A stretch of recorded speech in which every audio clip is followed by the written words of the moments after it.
Pour lui, la raison de cette générosité s'explique grâce à cette curieuse pyramide des besoins de l'être humain. D'abord, on essaye d'assouvir les besoins physiologiques, la faim, la soif, les besoins essentiels. Ensuite, les besoins de sécurité. Et enfin, la réalisation de soi ou l'accomplissement. Et c'est à ce niveau-là que se trouvent les stars et les vedettes en général. Ils sont tout en haut. C'est-à-dire à l'étape où on se dit, mais qu'est-ce que je vais pouvoir faire pour m'accomplir réellement et pour être en accord avec mes valeurs profondes? Eh ben, c'est comme une fontaine à ce moment-là qui rejaillit sur les autres, ils deviennent généreux, ils deviennent philanthropes.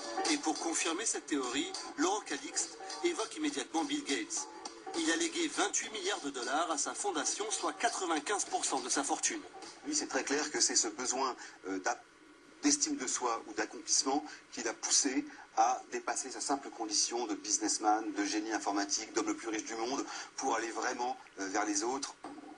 La plupart des célébrités ont ce besoin d'aller vers les autres. Le besoin d'estime de soi ou d'accomplissement qui l'a poussé à dépasser sa simple condition de businessman, de génie informatique, d'homme le plus riche du monde, pour aller vraiment vers les autres. La plupart des célébrités ont ce besoin d'aller vers les autres. Par exemple, Laetitia Hallyday, marraine de l'UNICEF, ou encore Jamel Debbouze, qui en janvier dernier, invité au JT pour la promotion de son film, en profite pour parler de l'urgence humanitaire à Gaza. Ce que je veux dire, c'est aidez-moi à aider le secours populaire dans cette action humanitaire. On a besoin d'argent parce que c'est la meilleure manière de pouvoir rendre service à des gens qui souffrent. Vous enverrez un peu d'oseille. Absolument, chacun, tout le monde est invité évidemment à vous entendre et à vous écouter et à envoyer de l'argent. Merci. Pas confiance, je reste là, j'attends que vous finissiez. Voilà. Et pour certains, c'est même inscrit sur le CV. Sur le site de Muriel Robin, découvrez en un clic toutes les associations qu'elle défend. Et évidemment, elle soutient les Restos du Cœur, l'association caritative la plus connue en France et qui implique aujourd'hui toutes les plus grandes stars de la scène française. Mais ce grand show médiatique, à l'image des Enfoirés, doit faire face à la polémique. En 2007, le chanteur Yannick Noah pousse un véritable coup de gueule, en affirmant préférer rester dormir dans un hôtel basique plutôt que dans un palace de La Baule.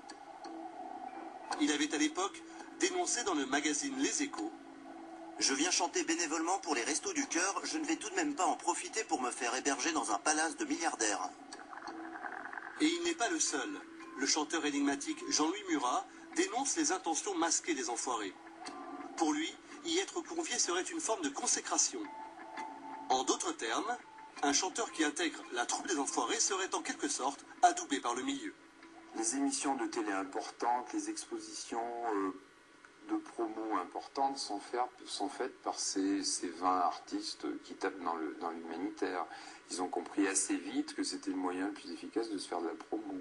Et il est vrai que ces derniers temps, on a vu apparaître des ambassadeurs bien moins convaincants. Car beaucoup de célébrités soutiennent des causes uniquement pour glorifier leur image. Écoutez bien ces deux anciennes candidates de télé-réalité qui ne se souviennent même plus du nom de l'association qu'elles défendent.